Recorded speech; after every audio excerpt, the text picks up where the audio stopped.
I kind of grew up in the New Russia, and to be honestly, it was also very patriarchal. Like I received my first marriage proposal when I was 17. But then as I was studying and graduating, I just realized that to me at the time, I didn't see many opportunities. Also, maybe I was very free-spirited and unconventional, and I didn't want to kind of be like everyone else and play by the rules.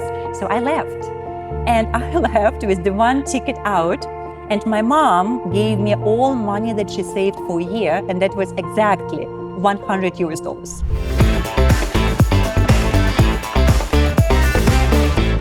Hello and welcome to this episode of Yana TV, where we have authentic conversations with conscious and impactful people of Asia. I am Dr. Damini Chawla, and I have the absolute pleasure of being in the studio today with the amazing, the incredible host of this very show, Yana Fry. I'm going to start actually just by asking you, where did Yana TV even come from? How did the whole concept come about? And more importantly, who is Yana Fry? For those who might not know that, I was born in St. Petersburg in Russia, and back then it was not a very popular country. I was growing up there with a single mom, and my mom, it was like very simple background, very simple upbringing. My mom had to work 3 jobs to just provide food for me and my brother on the table, and it was really tough for her particularly, I think. So it means for me, I actually started working when I was 8. My first job was to grow our own vegetables. At that time, we all used to have some small piece of land. And if you don't grow your food, you don't eat in winter. It was that simple. Wow. So I still remember that our piece of land was about 2 hours walking one direction. And we had no car. And only a few years later, we got one bike, which means you walk, or maybe you drive your bike if it's one bike. So if you're 2 people, you walk out of solidarity. If it is one person, you drive. But on the way back, let's say when it's harvest time, you have to carry on your bike everything. This kind of was my childhood.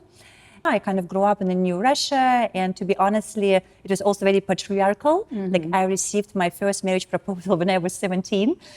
But then as I was studying and graduating, I just realized that to me at the time, I didn't see many opportunities. Also, maybe I was very free-spirited and unconventional, and I didn't want to kind of be like everyone else and play by the rules. So I left. And I left with the one ticket out, and my mom gave me all money that she saved for a year, and that was exactly $100. And her words were, "For difficult times, darling." And I left. So where did you go when you left at that point? I went to Europe. Okay. It just happened this way that my ticket was out of all countries, Switzerland. I had a friend, and it was like a summer holiday in that sense. And then life just takes you over. So it was Switzerland, and then it was New York. And all sorts of things happened. And in 2008, I came to Singapore. It was the full circle. And that part, I think I did share in some previous interviews when I didn't want to come to Singapore. I didn't like it when I came here. I didn't want to stay here. I tried to leave for the first 5 years, but country, I guess, wanted me. And there was a reason for me to stay. And look at me now, 16 years later, I'm nationalized Singaporean, and I'm loving it. So it was not love from the first sight, but here we are. I feel like that's a healthier love almost, right? Because so. it's more stable. Yeah, there's no illusions. Yeah, exactly. So you've grown to love it. And so where along that path the Yana TV came in. Did Yana TV It was in come up? 2015. Okay. And at that time, there was one person from the United States who was very popular. To her credit, she probably was the first woman who really made this kind of show-type conversations big. And I'm sure people still know her name, but in 2015, everyone I felt knew her name. Her name is Marie Forleo, and she had Marie TV, and she built like a business school around it, and she was like the icon in the world on how to do this, so she was my inspiration. I wanted to be like her, or like Oprah, and so I had a friend. It was not fancy like now when you see the studio here. I had one friend who happened to have one camera, and that's how we started. And I literally asked my friends to open their houses, so very first few episodes were actually recorded at other people's homes in a nice lounges. We would just come in with the camera, and I was so nervous. And that's kind of how we started. It was more just like a passion project, and just to do it for fun, to spend time with friends, to have meaningful conversations on camera. And then I think just over the years, I learned also to love it. And then it kind of grows in you. And before you know, it becomes your profession. So Yana TV, as we all know it today, is very different, right? Yes. It's very polished. And I Yes. think like in previous conversations with you, I know that you've mentioned that you decided to launch it and then the very next day you found out that you were pregnant. So Yes. tell us a little bit about that, because Yes. there's a shock if there ever was one. I know. So we did first Yana TV in 2015, and we were the very first content creators actually in terms of video conversations in Singapore. So we had huge success already back then. We became very popular very quickly. Our main platform was Facebook pages, and then Facebook changed algorithm and killed it. And we lost all our audience after 3 years of intense work. And I was so upset, I just stopped. I was like, that's it. I am not doing it anymore. And only last year, 2023, right after the convention, I went to the speakers convention, and somehow that re-energized me. I saw all other people launching their podcast. I like, that was actually great, Yana TV. And I think we should do this. And that's how we kind of relaunched. And it was just Muse was very kind. And so they offered their space. And now it is very polished, very classy studio was set up. And so we prepared, we did all of this, and then we had a launch party. I felt, let's do it seriously this time, like a professional, not just a side gig. Let's be professional about it. I've arrived. Exactly, I have arrived. So we had like media coverage. I think when we launched, we had coverage in more like 70 publications, Bloomberg and Asia One who covered us. So it was like really big. And the next morning I wake up, do the test, and I'm like, oops, how on earth am I going to do that? Because both are my babies, and I really wanted both. But when it happens at the same time, it's a bit like being pregnant with twins. So how do you do that? And that was quite a journey. So that is actually my next question, right? How did you manage that dynamic? The pregnancy is obviously one thing, right? But actually when you're pregnant, you're not running after a toddler. It's actually not that bad, right? But it's actually after the baby comes, right? Then there's this like tiny human that's actually completely dependent on you to stay alive.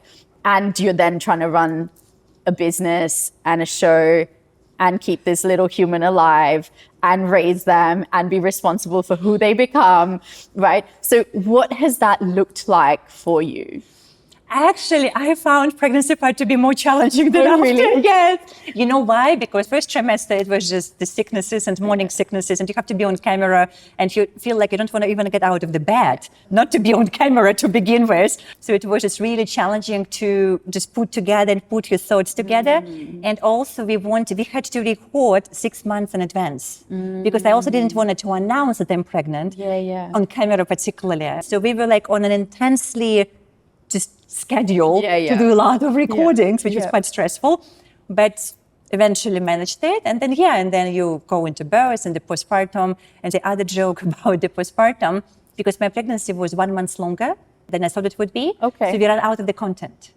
And so I had to actually arrive into the studio like a few months earlier than I planned in my postpartum. So my postpartum was really short, and that was also somewhat challenging, but you deal with that, right? Again, it's like having multiple kids. You just become very organized, you prioritize, you delegate. So if you had to give working moms, people who are constantly juggling this whole work-life thing, the parenting thing, entrepreneurs who are also juggling multiple babies at the same time, if you had to give them one piece of advice, what would it be? My therapist, thank God for her, told me one thing that actually helped me a lot. She shared with me a concept that is called be good enough mom.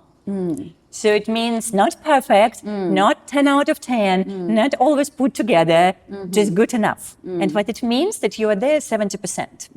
And you give yourself those 30% of room to not be there, to make a mistake, to be sick, to be at work, to be somewhere else, so you don't feel guilty that you're actually somehow not fulfilling something like in your own mind.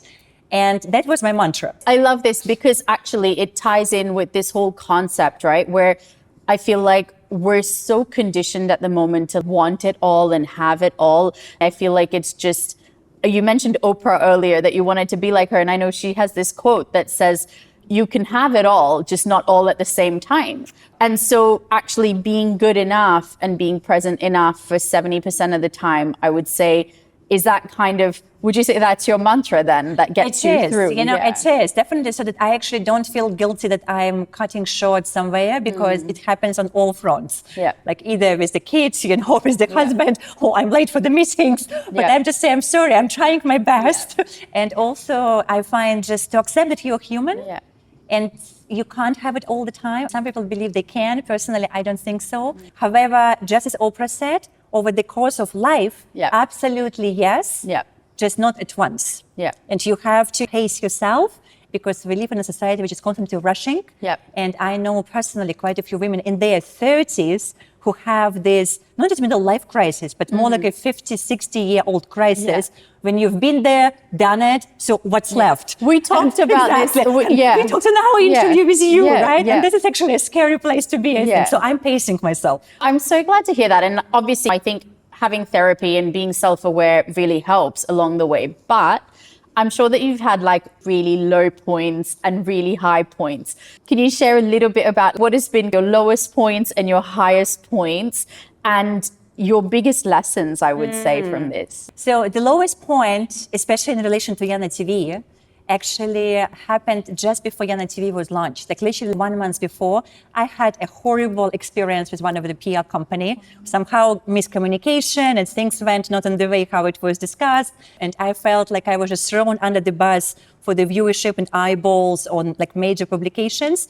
And it created such a massive hate wave towards me that it was devastating. It was just so difficult that honestly, if it was not for the family support, I'm not saying I would have committed suicide, but I was that close in my mind to just totally losing it. So it was that intense. But then also the more important one was how not to do things. Because it was an example of the media, which I find takes advantage of the human story.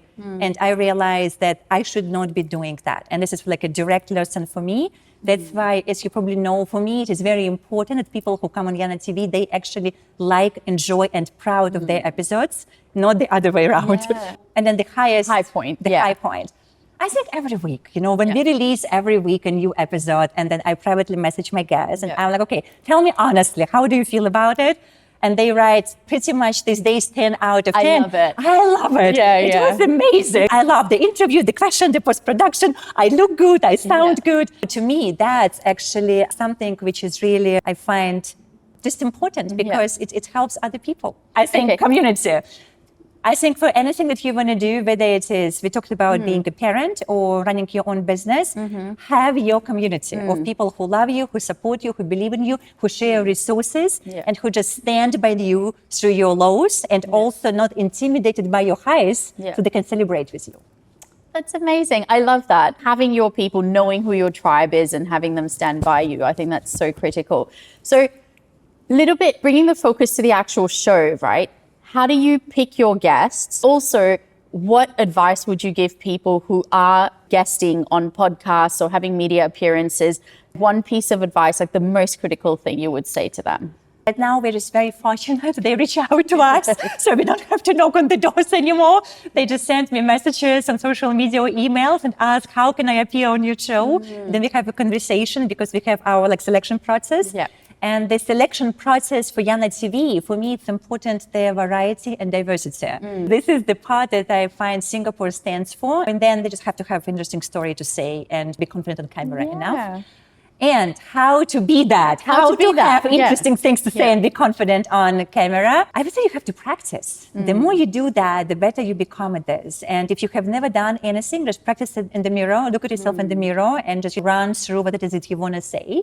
If you go on the show, just the more you do, the better you become at it. So you really have to know your stuff. You have to know your message. And no matter what happens, you just go back to that. I think just anchoring back to being authentically you, right? Exactly. And the authenticity of the message that you're trying to say. When you had a vision for Yana TV and when it was born to where it is today, right? How it's come about and how you feel about where it's at today. And then also, what do you see as the future vision? We touched a little bit about you envisioning Yana TV eventually becoming a social enterprise and a way for you to give back to Singapore. So what does that look like, and how do you see it playing out? So we started one cameraman, a friend, and friends' houses. Yeah. So here we are in a very polished studio, 3 camera, the whole team, and doing this work. And already this season, I would say we are already a social enterprise, because now with each episode we support an NGO, and we support NGOs in Singapore, Southeast Asia, or India, because it's where majority of my guests are coming from. Yeah. And what we do, we donate some money, and we also talk about them on social media to raise awareness. Yeah. So we have like our list of NGOs that we are supporting. And I would like to go further next year and actually focus more on the community. That's why we are talking about it. So community among Yana TV guests, how we can do things and come together, and also outreach into the community in Singapore. So to me, I really would like Yana TV to become that platform that shows those diverse voices of people with different backgrounds, and that together we can create something beautiful. I think that's so incredible, Yana. I think it's just, there's a beauty and an abundance and a grace to what you offer and what you've created. So thank you so much for sharing with me today and for being here. And thank you to everyone for sharing in this journey with us. And long may it continue. And may Yana TV go to amazing places and have incredible impact all through Singapore and Southeast Asia.